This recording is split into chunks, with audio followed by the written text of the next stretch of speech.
2nd will begin my 4th-month anniversary of my heart attack and spending some time at PG Hospital. But my singers, y'all taking a break today. But can't nobody tell it like me, because it's my testimony. I don't need Marvin Sapp singing my testimony. So if you see me cry, it's just a sign that I'm still alive. I got some scars, but I'm still alive. In spite of calamity, He still has a plan for me, and it's working for my good, and it's building my testimony. Or John P. Key singing Life in Favor. You don't know my story. You don't know the things that I've come through. Or even Anthony Brown in group therapy telling my story. Anybody ever had a sickness, been bound by any illness, laid up in the sick room? Y'all start singing if you want to. The doctor said nothing he can do. But while they called your family, and you cried out, I cried out, Lord, please help me, because I knew deep down inside that He would heal me. Now let's fast forward. Now doctors can't explain it. Some way, somehow, I made it. Never stopped believing, never stopped walking in my healing. Everything's not perfect. Right, Nicole? Right, Nicole? Tuesday on the phone. Everything's not perfect. But I don't look like what I've been through. Now, I can tell somebody, if He did it for me, He can do it for you. See, if I had more time, I'd let my singer Bernarda, Keisha, and Nicole sing it for me. But I got some big plans for the Velma Act. But getting back to my story, I was given a lot of reading material after my heart attack, and I noticed information about Go Red for Women for Heart Disease. As I read more and saw videos of the survivors telling their stories, I knew I wanted to tell my story, because after what I've been through, I just had to be a part of this. Because in Ephesians 2, verse 8, for by grace ye are saved through faith, and that not of yourselves. It is the gift of God. So I want to use my gift. Although I'm not officially representing any organization, I want to be used, and let this be the beginning of something great. Use me, Lord. Okay. When you first hear of heart attack, what do you think? Elizabeth, I'm coming, baby. Or someone saying that they almost gave you, you almost gave me a heart attack after you heard a joke or you were punked. And in the movies, they clutch their chest, grab for air, and then it's this dramatic fall to the floor. Boom! Well, I guess you can now add me, because I am a Widowmaker heart attack survivor.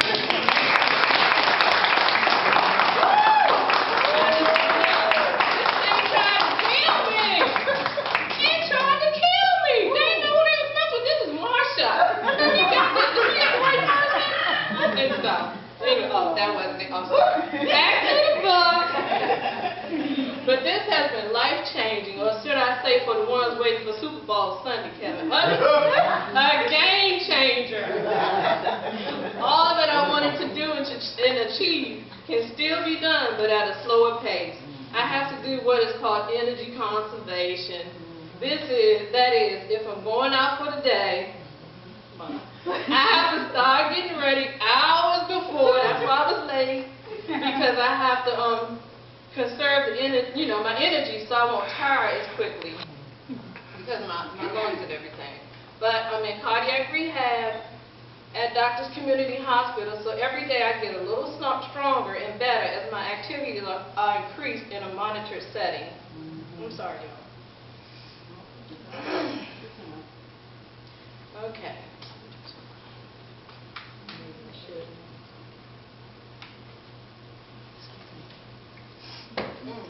And thinking back, y'all remember when Hurricane Sandy hit our area late October 2012?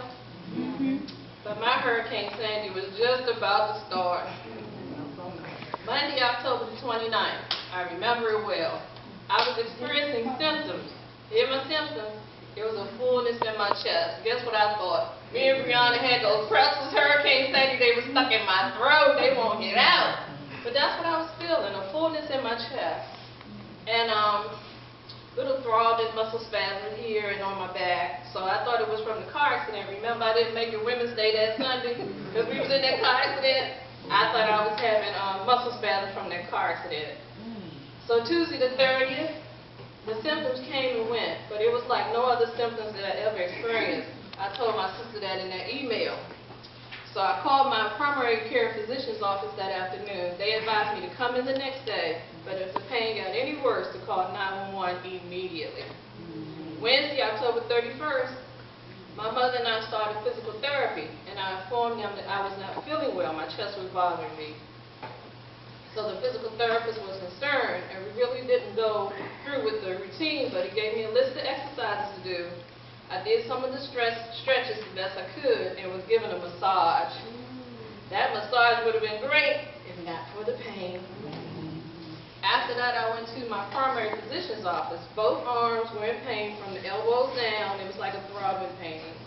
And the pain was in my upper chest and back off and on. So, you know, I would feel it for a couple of hours, then it would go away. Then I would feel it for a couple of hours, and then it would go away. That's how I was doing. So, her suggestion was it was probably related to the car accident. So she gave me a prescription. That was Wednesday the 31st, and sent me home with muscle relaxers and pain pills. So the next day, Thursday, November the 1st, I went about my day, but the pain kept coming back, but I just dismissed it and took the medication because the doctor said it was okay. Friday, November 2nd, y'all, totally different day, TGIF. It started off as any other day, okay, except for the pains that I had been experiencing all week. They would come and they would go. That afternoon, I was driving down 495 south from Laurel to New Carrollton to get Brianna. As we passed the exit for Greenbelt, I started noticing pains in my left arm and the middle of my chest. But this is totally different from the others.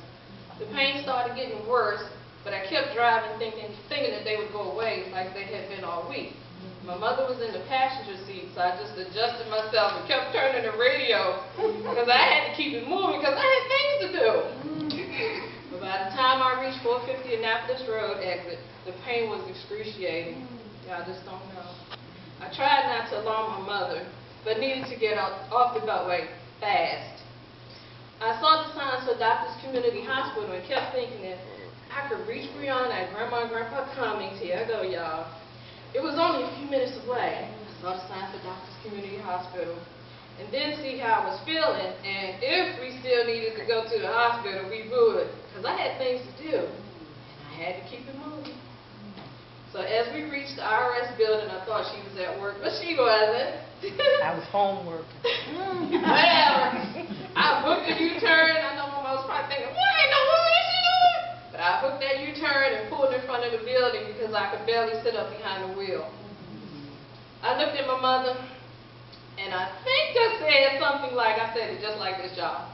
I don't want to get you alarmed, but I'm having the same pains in my chest like I was before. And I need you to call 911 now. I think I said it like that.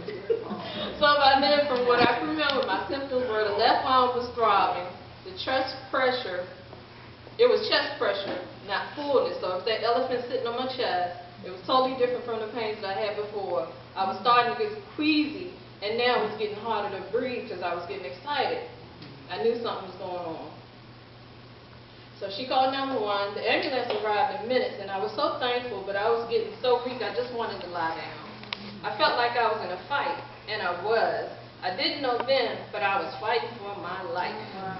I got from behind the driver's side and went to the back passenger side to sit down. I saw faces coming toward me, but I couldn't tell you if they were black or white, male or female. After they assessed the situation and got me in the back of the ambulance, I heard a male voice say to me, "You're having a heart attack." I said, "Who?" He said, "You. Now take these aspirins." It felt like it was a whole handful, and I got my aspirins here just in case y'all need them. It felt like it was a whole handful, but it was probably more like 4. And I don't know what else they did right there in the back of the ambulance, but before they pulled off for the hospital, like the doctor said, the EMT who was triaging me said that pulling off the beltway and dialing 911 for help was the smartest move that I could have made. Never try to drive yourself to the hospital in a situation like this. You had maybe 5 or 6 minutes and you would have been dead. And you know, I think that's when I passed out. I don't remember much over the next 2 or 3 days, but knew that my family was near because I felt their presence and their many prayers. During my hospital stay, I was sad at times because I lost my strength, but not my spirit and the will to keep going. I knew that God would bring me through. As I began to awake, the nurses told me of my condition and that my job was only to rest and relax. Woo! I thought, I could do that. They also spoke of a little of how my life and diet would change from this point on. And I kept thinking, what? Coffee without cream? Ugh. No more pepperoni. Yeah. No more Mother Burley's lemon cake. But they all told me that since there were no issues with my health before, that a gradual change would be best. They also told me, as well as Pastor Garner, he's not here, a little bit is not going to hurt. So he made sure that I had my fried fish and those cute little fried cornbread thingies that he made. So, a verse that I reflected on a lot was, because I still do, is Jeremiah 32:27. Behold, I am the Lord, the God of all flesh. Yes. Is there anything too hard for me? I found out it wasn't. It was hard and discouraging at times. Realizing that things are a little different now. But God is good, and my strength is returning. The surgeons and nurses were in awe of my recovery. When I was in ICC and the cardiac wing, they said that they said that I looked so full of life and was doing so much better than they expected. I would just smile because that's all I could do and whisper, it was nobody but God. Some of the hospital employees would stop past my room when I was awake and introduce themselves. They informed me that they met my family members, Mother, Nicole, Brianna, sister, and brother-in-law, along with some other family members, some friends in my church family, and just had to come by and meet me and see how I was doing because they were holding church in the hospital room. My treatment team coordinated with my family, so I didn't have to go to a rehab facility. I was so blessed to have everything set up at my sister and brother-in-law's home. From the foods that I could have, my medications, which were about 10, but now it's just 3 or 4. My walker, I couldn't stand that thing. And the visiting nurses and the therapists also came to the home. Blessing. This was the best decision, being around my loved ones, and it really helped with my recovery. They slept on an uncomfortable air mattress outside the bedroom that I slept in and provided care for me around the clock. I will always love them for that because they didn't have to do it, but they did, and look at me now.